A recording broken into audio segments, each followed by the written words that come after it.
আলুগুলোকেও ভেজে নিব। অল্প একটু হলুদ দিয়ে আলুগুলোকে বেশ ভালোভাবে ভেজে নিতে হবে। আলুগুলো ভাজা হয়ে গেছে, এখন তুলে নেব।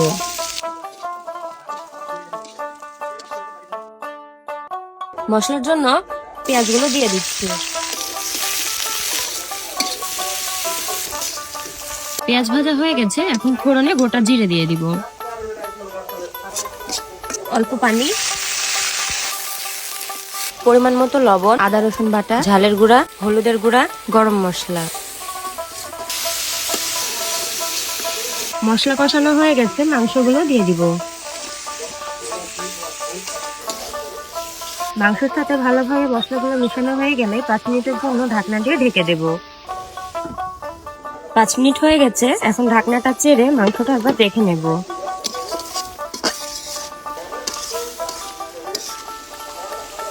এখন অল্প পরিমাণ পানি দিয়ে আলুগুলো দিয়ে ভালো করে আবার কষিয়ে নেব।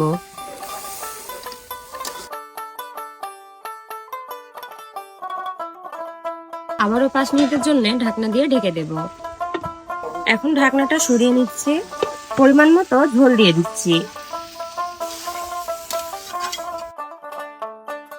আবার 10 মিনিটের জন্য ঢাকনা দিয়ে ঢেকে দেব। এখন তরকারিটা একবার দেখে ভাজনা দিয়ে তরকারি নামিয়ে নেব।